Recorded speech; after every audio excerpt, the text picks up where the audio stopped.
Hey guys, what's up? It's Debbie, and I am back with more True Crimes of Criminal Minds.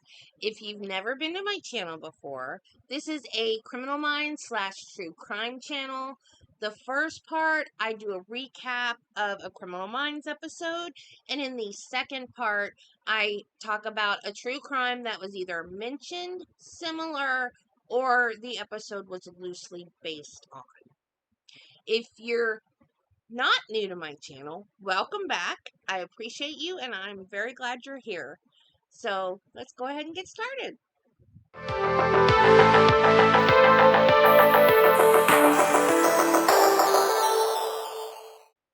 Okay, before we get started, I want to tell you guys that this is a very sad one and it involves children. So if that is something that's going to trigger you, please don't watch because I don't want to affect anyone's mental health.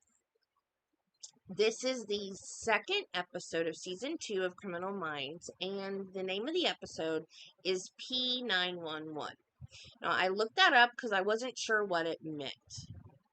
P911 is internet shorthand for my parent is in the room. So, back in my day, although I'm old, so I didn't have internet when I was a teenager, I did have it in my early 20s. And at that time, the shorthand for that was POS, which meant parent over shoulder. But POS also has another meaning. I don't know, maybe that's why they changed it, or maybe because parents were getting wise to the POS. I don't know. But if you walk in your kid's room and they're talking to somebody on a computer and you see them type P911, find out what is going on because they are warning somebody that you just walked in the room. As the show opens, we see a little boy in a room, but it's not an ordinary room. It's a very small room with soundproofing on the walls and no door. There's toys, there's food, there's a bucket. He never needs to leave the room. There's a mask on the wall, and the camera is in the mouth of the mask. And the little boy is talking to the camera, and he says, "I didn't mean to get you mad. Please, I'll be a good boy. Please let me out." Then the point of view changes, and we see an FBI agent, Amanda, from the Crimes Against Children unit, and she is lurking in a chat room looking for anything suspicious. She tells her boss, Agent Katie Cole, that she thinks she found Peter. Peter's a little boy that they named the previous year, but couldn't find the man responsible for his captivity. The video was sent to the chat room by someone with the screen name Hugs. Agent Cole tells the FBI agent to get in the chat room again and message Hugs to seem interested. I admire people that do this job. That is not a job that I could do. I would get so angry. There's no way I could keep up that kind of conversation with someone, even in order to catch them. I applaud people that do this job because it's not easy. It can't be easy. Hugs gives them a website address to go to, and it's a video of the boy, and there's a clock at the bottom of the screen, and it's counting down because it's an auction clock. Peter is being sold. Agent Cole then says, "Get me Aaron Hotchner at the BAU." And then the next segment of the show opens up with Reed giving statistics on those kinds of crimes against children. Katie joins the BAU in the roundtable room and tells them about Peter. A year ago, his image was on several websites. They were unable to find the unsub, but they narrowed it to the eastern United States. They know that the internet service provider that is broadcasting the website is an independent internet company in Cleveland, Ohio. Then the next thing we see is Elle coming back to work. And in case you missed it in my other episodes, or you've never seen The Fisher King Part 1 and 2, that was the season finale of season 1, it was a cliffhanger. The first part, Elle gets shot. And the first episode of season 2, we find out that she's going to be okay. So this is the second episode of season 2, and it is 4 months later. So Elle is trying to come back to work, even though she hasn't been cleared yet. So Hotch allows her to stay only if she accompanies Reed to the Crimes Against Children unit in Maryland. So she's not allowed to be in the field. JJ and Garcia stay behind and work on identifying anything that can help them find Peter and where he's being held. And have y'all noticed how many times in the first few seasons that JJ actually stayed back and stayed in Garcia's office to help find out stuff? I didn't even realize how much that happened until I started doing this. And then I realized that JJ's in Garcia's office a lot. The rest of the team goes to Ohio to question the owner of the ISP. Katie gets them up to speed on the case on the way there, and she is so afraid of flying. They're on the jet, and there's turbulence, and she's not happy.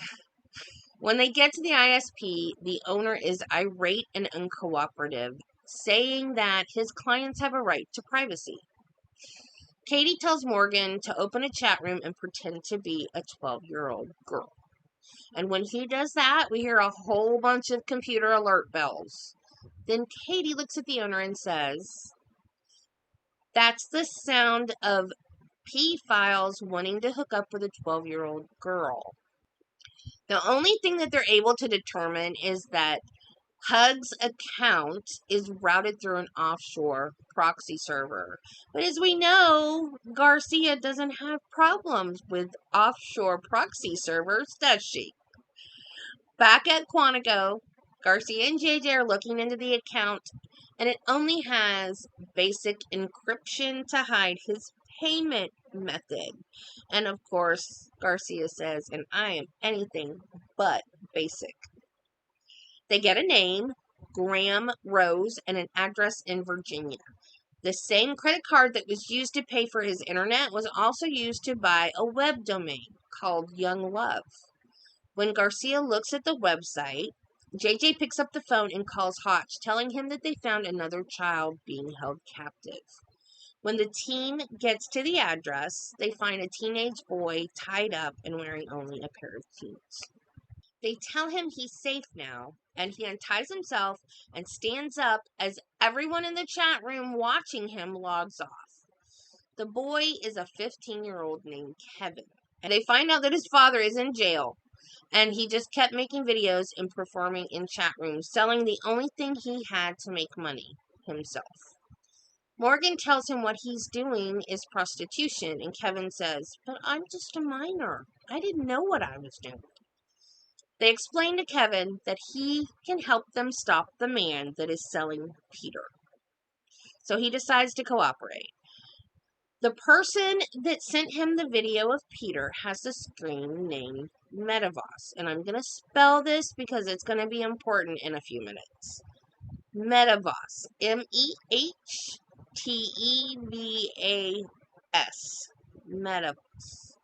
They ask Kevin to ask him for a face-to-face, and Kevin's scared, saying that he never leaves that room. He doesn't do that. Won't he get suspicious? And they say no, he's a need-driven offender, which means he won't be able to help himself. He has to go to the meeting if he's offered. And they tell Kevin he will be perfectly fine, perfectly safe. They'll be there the whole time. They just need him to make the initial identification so they know who they're dealing with. JJ and Garcia set about looking for clues in the live feed of Peter. He puts on a jacket, and Garcia recognizes it as a tadpole shirt with the number of the unit on the sleeve. Now, one of the behind the scenes quirky things about Garcia that I hate is that they have changed her backstory so many times. So JJ says, "Are you sure?" And Garcia says, "JJ, I had 4 brothers. All of them had that shirt." Well, then later, Garcia only has 1 brother. So it's not you. You're not nuts. The writers are. The team calls Reed and tells him to look up the address for Metavos. The address that he gave Kevin to meet him at. And it's right outside of an elementary school. Elle says that they can be there in 30 minutes, and Reed reminds her that she's not supposed to be back in the field yet. Metavos just happens to be the principal of the elementary school. So Hugs identifies Metavos, and the BAU swoop in to detain him and ask him some questions. Elle and Reed show up, and Elle claims that Reed told her that Hotch wanted them there. And then Reed says, "No, I didn't." And Hotch says, "I'm sure you didn't, Reed." Elle and Reed search the principal's office while the rest of the team questions him. He acts appalled when he sees a picture of Peter. He claims that he was trying to save Peter and sent his video to Kevin to see if Kevin knew him because he wanted to save them both. Reed realizes that Metavos backwards spells save them. And this guy continues to say, "I just wanted to save them." And any of the material they found on his computer, he said, "Oh, that's research. I'm writing a book. That's just research material." He finally gives the BAU the screen name of the man that is selling Peter. And his screen name is Manchild. And he continues to insist that he's trying to save him. So Katie asks him if he is the high bidder on Peter, and he says yes, or at least he was at one time. And he is only trying to buy him in order to save him. The arrest ends up on the news because Agent Cole is sitting at the computer. She's actually chatting with the unsub from the principal's computer, and then the feed just goes dark. And someone looked out the window and said, "The media is here." The news had picked up the arrest. So Agent Cole's chatting with the unsub, and the feed goes dead. And because the unsub realized that it was a trap, because he was watching video on TV of the man being arrested that he thought he was having a chat with on the computer. So he realizes it's a trap and he takes down the feed. Meanwhile, Garcia and JJ ID the tadpole shirt as being from Mount Pleasant, Virginia. And JJ calls a reporter and asks him to give a false report to make the unsub think that they're looking in another area. When the feed comes back up, because the unsub is watching the news, so now he has the news report that they're looking someplace where he is not. So I guess he figured, false alarm, I'll put the feed back up. So he puts the feed back up, and there's only 2 hours left on the clock. So now they are running against time. So the BAU go to Mount Pleasant because Garcia figured out the unit number, and Elle, Reed, and Morgan go to the church because the Tadpoles is a church organization. And before anybody thinks that's weird, the church I went to as a kid, we had missionettes for the girls and Royal Rangers for the boys. So there is a Boy Scout type organization that is connected to churches. The Royal Rangers is the only one that I know of, but there could be others. But it's not unusual that that type of a club is connected to a church. So the Tadpoles unit had been disbanded due to lack of interest. And there's a new pastor at the church, and he finds a picture. Like, he has no records. He doesn't know any of these kids because the group is disbanded. But there is a picture of the Tadpoles. And, of course, Elle, being the only woman there, realizes someone had to have written the name of the kids on the back of the photo, right? Because that's a woman thing to do. Like, all the guys are just staring at the picture going, well, that doesn't help. I don't know. What's his name? And then I was like, wait a minute. And she takes the picture, takes the frame off, looks on the back. His name is Charlie. Katie and the rest of the team go to the school to try to identify Peter and the man posing as his father that is selling him. And they find out that there was a first grader named Charlie Sparks that was never re-enrolled for second grade. So they know his name, or at least the name he's going by, is Charlie Sparks. So Reed realizes that the boy had been in school, the boy had been in church, and in a regular room up until a year ago. And then all of a sudden, the unsub hid him because he's not in church, he's not in school, he's in a room he can't even get out of. He's scared. He has closed down and hidden the boy completely because of some reason. And Gideon says, Katie almost caught him. So Katie almost caught this guy a year before, and that is why everything is so hush-hush, why he's in a room without a door, why he quit going to school, and why he's being sold. So the auction closes, and they still have not found this man. The unsub takes a sledgehammer to the wall of the room that Charlie's in, and that's how he gets him out of the room. Katie calls her agent Amanda at the Crimes Against Children unit to ask her to pull all the original files and call Garcia to help with the list. And the men on the list are either dead or in prison, except for 3 of them. And one of them had moved to California, and the other 2 were in the area. And Katie eliminates one of them, saying that he wasn't smart enough to pull this off. And so they come up with the name Michael Earlson as the unsub. So they go to Earlson's house, and he's leaving in an SUV. We see him come out of the house. He's got one of those, like, big, giant, Rubbermaid on wheels containers that he's pulling behind him. And he puts it in the back of the SUV, and he starts to leave. And that's when the BAU pull up.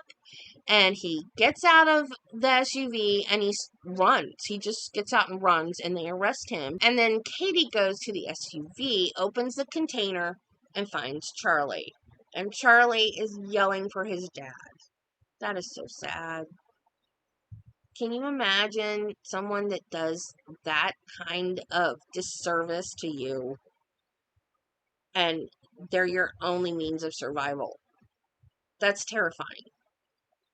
They find out that the little boy's real name is Dustin Powers. He was kidnapped from Newark, New Jersey when he was 1 year old. Garcia finds his mom, and the team tell her, don't tell him that you're his mother, because it will scare him. You're going to have to ease into this very slowly, and it's going to take a really long time. So the episode ends with them talking. And throughout the episode, Peter, Charlie, Dustin has had a little toy soldier, and he says his name's Jack. He keeps me safe.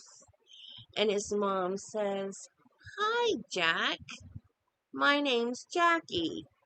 And Dustin says, really? And she says, yes. And that was the end of the episode. So it had a happy ending if you don't count all the years of therapy this poor child is going to have to go through.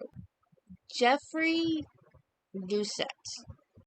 My sources for this was Wikipedia, Criminal Minds Wiki, allthisinteresting.com, Wiki for All on YouTube, and True Crime Recaps on YouTube.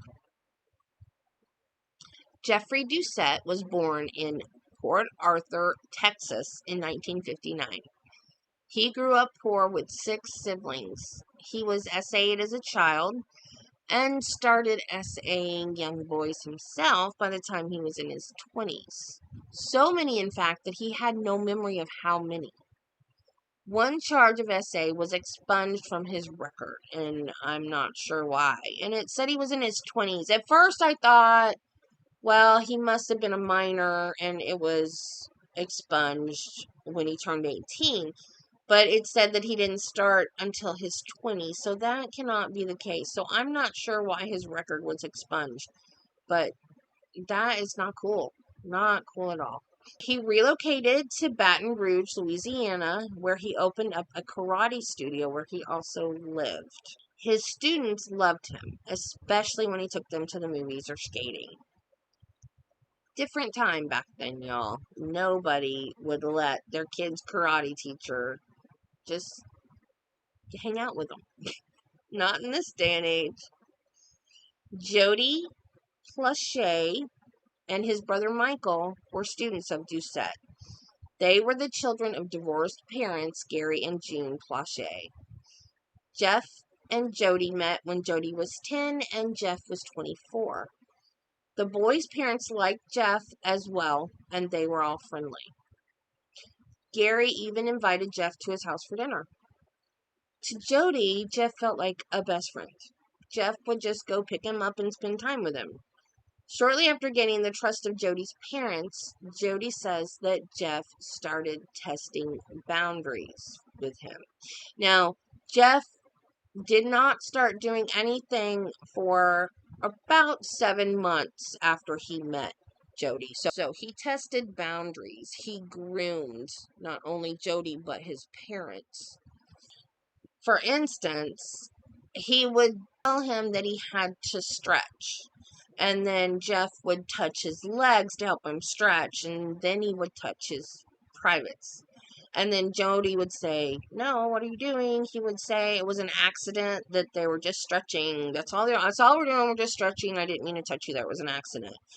And he would also put his hand in Jody's lap when they were driving somewhere. Then he would claim that he didn't realize his hand was there.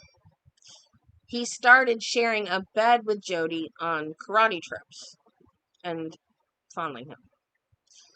On February 19th, 1984, Jeff went to Jody's home and told June that he had put a new carpet in the karate studio and he wanted Jody to see it.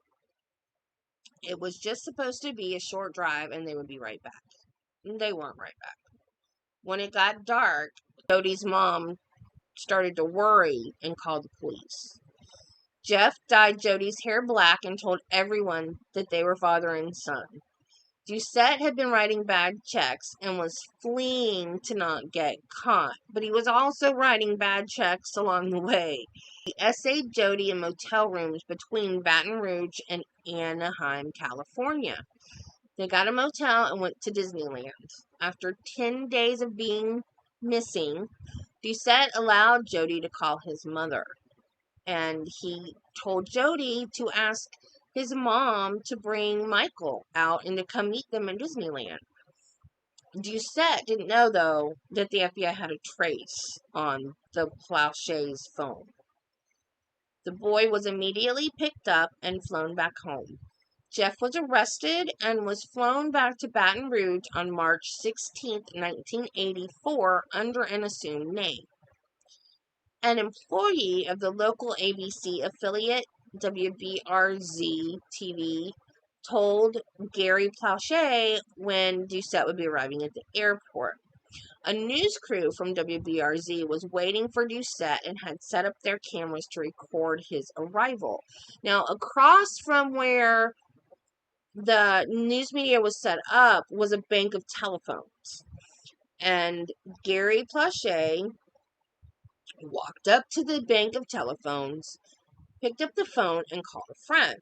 And as the sheriff walked by with Doucet in handcuffs, in custody, Gary Plauche said to his friend on the phone, "You're about to hear a shot." He had a .38 snub-nose revolver in his boot, loaded with hollow point bullets. When the handcuffed Doucet was led by the bank of phones, Gary got out his gun and shot Doucet at point-blank range in the head. One of the police on the scene was a friend of Gary's and asked Gary why. "Why, Gary?" He said, "If it had happened to your son, you would have done the same thing." Doucet was taken to the hospital, but he never woke from the coma and he died the next day. Gary Plauche was charged with second-degree murder. He spent the weekend in jail. The judge determined that Gary was not a threat to the community. He received a 7-year suspended sentence with 5 years probation and 300 hours of community service. Most of Baton Rouge agreed with Gary's actions and the judge's decision. The only person upset at Gary's actions was Jody. Jody wanted Jeffrey Doucet to go to prison, but he didn't want him to die. Jody recovered, grew up, and went to LSU, where he studied psychology, speech communication, and philosophy. He went to Pennsylvania, where he was an SA counselor and prevention educator for 7 years. He returned to Baton Rouge, wrote a book about his ordeal, and now he travels the country speaking about SA risk reduction.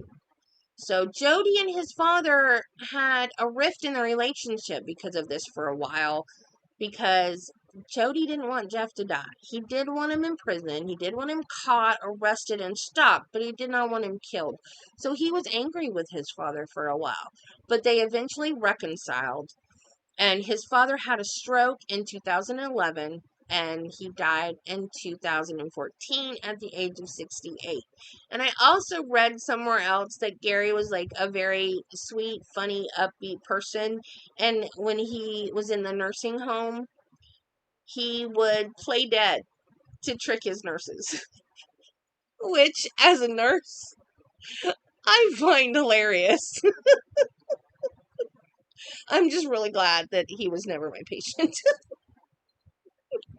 This is the first episode I've done where I've actually spent more time on the Criminal Minds episode than the actual case. But there's not a lot on this case. I mean, it's cut and dried. That's it. There's not a lot of nuances and different perspectives and point of views. So, well, that's all I have, and I hope you enjoyed it. And remember, be kind to people, love your family, and I'll see you next time. Bye! Don't forget to subscribe!